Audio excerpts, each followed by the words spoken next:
So hello dear students, in this video we are going to discuss about buyback का question जो 2019 में पूछा था यूनिवर्सिटी एग्जाम में फॉर TY BAF। ओके, जैसे आप लोग ये क्वेश्चन पेपर देख पा रहे हो, इट इज़ ऑफ 2019 FA5।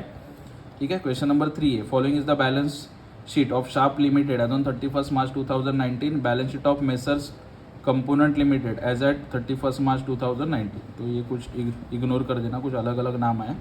ठीक है, शार्प लिमिटेड का क्वेश्चन है। पर्टिकुलर्स, नोट्स एंड रुपीज़, ये सब डिटेल्स आपको दिया हुआ है यहाँ पे। शेयर कैपिटल है, reserve surplus, long term borrowing, short term borrowing, trade payables, other current liabilities. Non current assets में tangible assets is there, that is fix asset, current investment, inventory, trade receivable, cash and cash equivalent. 1,53 lakh दोनों side का amount है। Okay, थोड़ा सा turn करता हूँ इसको notes to accounts के लिए। शेयर कैपिटल का डिटेल्स दिया है यहाँ पे। ऑथोराइज का कुछ लेना देना नहीं होता है, this is time pass. Authorise capital, ठीक है, ये जो 30 लाख दिख रहा है उसको इग्नोर करते हैं, बैलेंस शीट के टोटल में भी लेते नहीं इसको। ये अपने काम का है 25 लाख। ठीक है, इसके ऊपर फोकस करना। रिजर्व्स एंड सरप्लस दिया है। रिवेन्यू रिजर्व का मतलब ही होता है जनरल रिजर्व, इसमें कुछ डिफिकल्टी नहीं है। This is your divisible profit. Securities premium is non divisible and profit and loss is divisible. Long term borrowings में सिक्योर्ड लोन दिया है 12% debentures 37,50,000 and unsecured loan 20 lakh. Tangible assets लिखा हुआ है, टोटल है 93 लाख। ठीक है, आगे the company wants to buy back, company को बाय बैक करना है। क्या बाय बैक करना है? 50,000 equity shares of ₹10 each. 50,000 shares buy back करना चाहती है कंपनी। मतलब कितना बाय बैक करना है वो लिख के दिया आपको क्वेश्चन में, 10 रुपये का। कितने में बाय बैक करना है? 20 पर शेयर। तो ऑफर प्राइस भी दिया है यहाँ पे, सो ऑफर प्राइस गिवन वाला क्वेश्चन है। आगे क्या बोला है? Buy back of shares is duly authorise by its articles and necessary resolution passed by the company towards this. तो कंपनी ने सब डिस्कशन वगैरह किया और अप्रूवल मिल गया। Okay, the payment for buyback of shares will be made of company out of sufficient bank balance available. मतलब ये शेयर होल्डर्स को पैसा देने के लिए कंपनी के पास है उतना पैसा। कमेंट्स विथ योर कैलकुलेशन, आपको कैलकुलेशन करना है। ऑफर प्राइस गिवन है तो कितना बायबैक कर सकते हो। Whether buyback of shares by companies within provisions of the companies act 2013। इसका सिंपल मतलब ये होता है, ये जो 50,000 दिया है ना 20 रुपये में, वो बायबैक कर पाओगे या नहीं। मतलब 50,000 कर सकते हो या फिर उससे कम करना पड़ेगा। That we have to check first. कुछ बच्चे इतना बड़ा एक्सप्लेनेशन देख के डर जाते हैं, डरने की जरूरत नहीं, कंडीशन चेक करना है। ऑफर प्राइस गिवन होगा तो पास necessary journal entry, if yes, अगर हाँ है तो जर्नल एंट्री पास करो। Prepare balance sheet after buyback. तो ये दो चीज़ें आपको करनी है। एक बात ध्यान में रखना, पहले कंडीशन चेक करके देखना है। 20 रुपया क्या है? Offer price. सो ऑफर प्राइस गिवन आपको ध्यान में रखना। ठीक है, चलो सॉल्व करके दिखाया, टेंशन लेने की ज़रूरत नहीं है।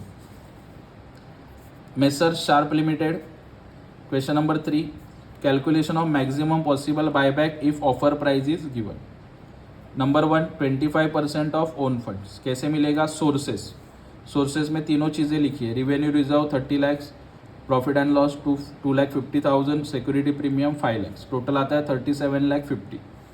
इक्विटी शेयर कैपिटल है क्वेश्चन में, प्रेफरेंस नहीं है, 25 लाख। दोनों का टोटल आता है 62,50,000।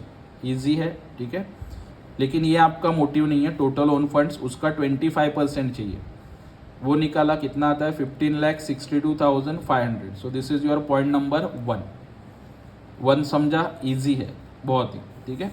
Second is minimum funds. Minimum funds कैसे मिलता है? टोटल ओन फंड्स 62,50,000, ऊपर का ही कॉपी किया यहाँ पे, minus minimum funds. Minimum funds कैसे मिलता है? Debt divide by 2।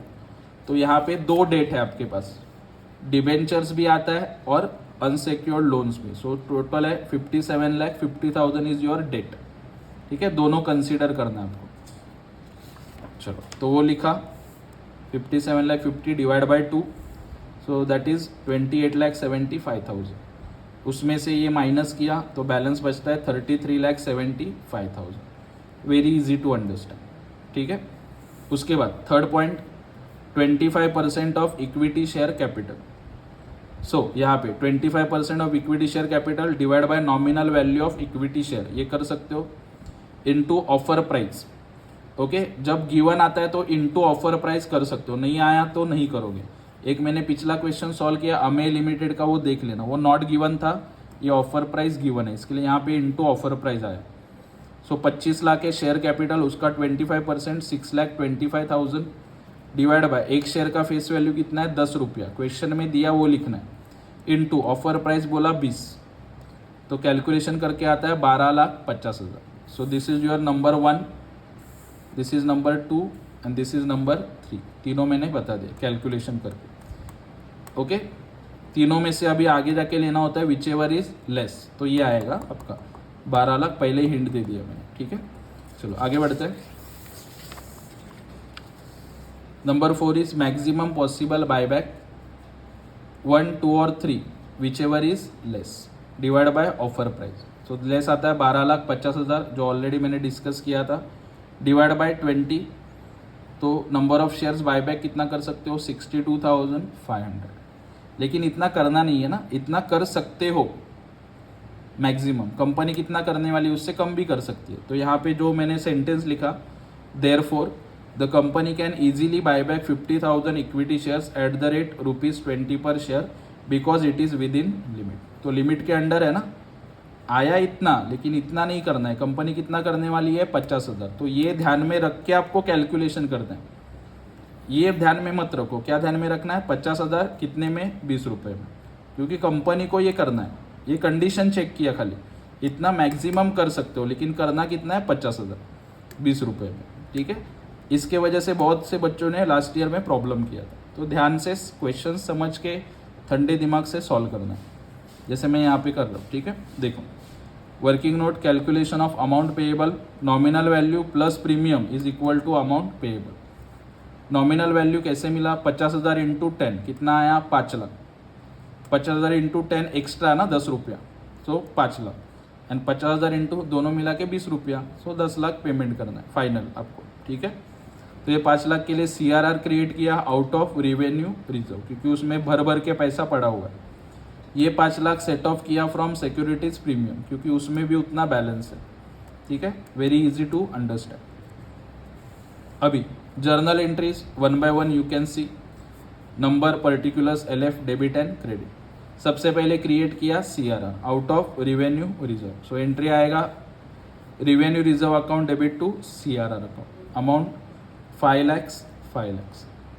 नरेशन में क्या लिखोगे, being CRR created, that's it. आगे recording amount payable, equity share capital account debit, premium on buyback of equity share account debit to equity share holders account. कितना है share capital 5 lakh, premium कितना है 5 लाख, दोनों मिला के कितना पेमेंट करोगे 10 लाख, दैट्स इट।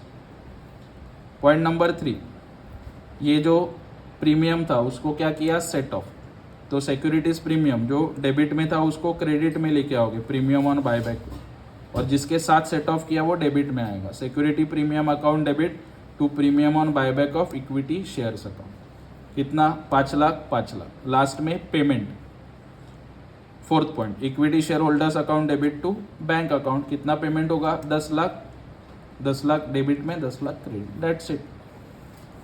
ओके, इतना सिंपल है। पॉज करके मस्त पैकी देख के थोड़ा सा अंडरस्टैंड कर लो। ठीक है,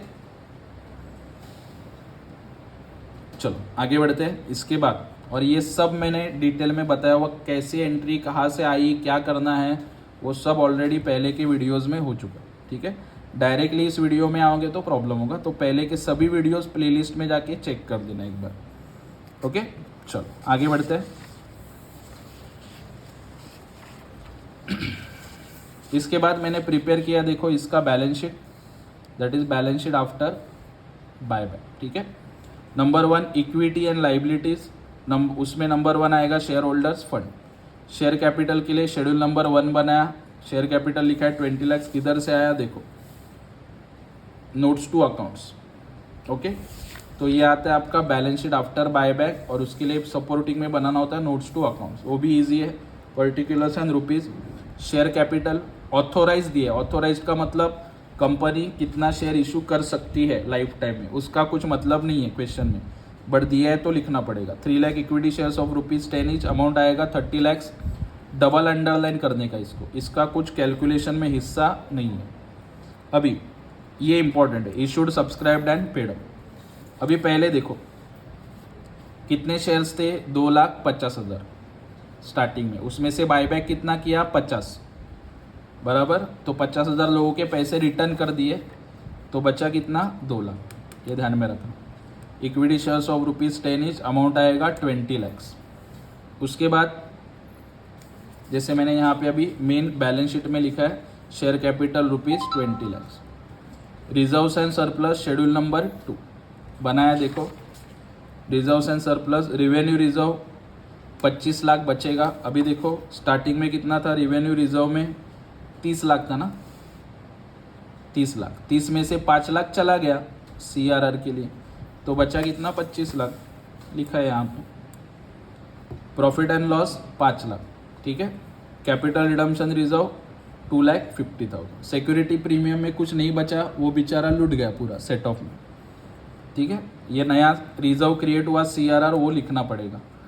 तो टोटल आता है 32,50,000 इसका, तो वो भी मैंने उठा के यहाँ पे लिख दिया 32,50,000। उसके बाद सेकेंड नॉन करंट लाइबिलिटी, जिसमें आएगा long term borrowing schedule number 3, ठीक है। देखो long term borrowing, secured loans 12%, debentures 37,50,000, unsecured loans 20 lakhs, total आता है 57,50,000, ठीक है, जो यहाँ पे मैंने लिखा है 57,50,000।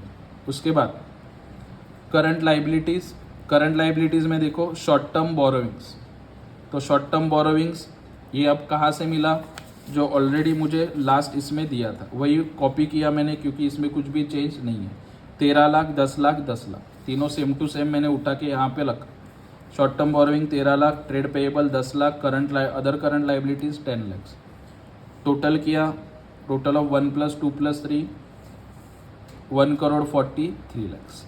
यहाँ पे आपका इक्विटी एंड लाइबिलिटीज़ का पार्ट कंप्लीट होता है 1,43 lakhs।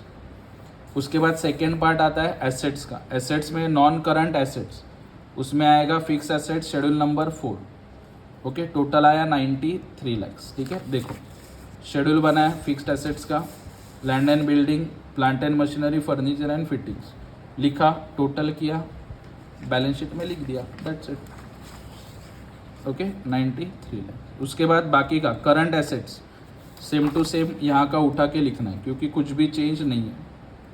10 लाख, 10 लाख, 10 लाख और 30 लाख, ठीक है। देखो खाली नीचे वाला चेंज होगा, क्यों वो भी पता चलेगा। Current investment 10 lakh, inventories 10 lakh, trade receivable 10 lakh, ये 30 था। देखो कैश एंड कैश इक्विवेलेंट, इसका 20 कैसे हुआ? 10 लाख का आपने पेमेंट किया ना, ओके। देखो ये 30 लाख है, ठीक है, लेकिन ये किधर कितना है? 20 lakhs, बिकॉज आपने 10 लाख का पेमेंट किया शेयर होल्डर्स को, तो 10 लाख यहाँ से कम होके 20 लाख आएगा, ठीक है, नहीं तो टैली नहीं होगा, सेम लिखा था। और सबका टोटल किया, ये भी आता है 1,43 lakhs। तो ऊपर का 1,43 lakhs, नीचे वाला 1,43 lakhs, एक फ्रेम में नहीं आ रहा है, ठीक है, वो प्रॉब्लम है, थोड़ा सा एडजस्ट करके आ जाएगा, ओके। या फिर जूम आउट करके, हाँ, तो ऐसा थोड़ा आपको दिख जाएगा। एक साथ आप पॉज करके लिख सकते हो, वेरी इजी टू अंडरस्टैंड, ठीक है।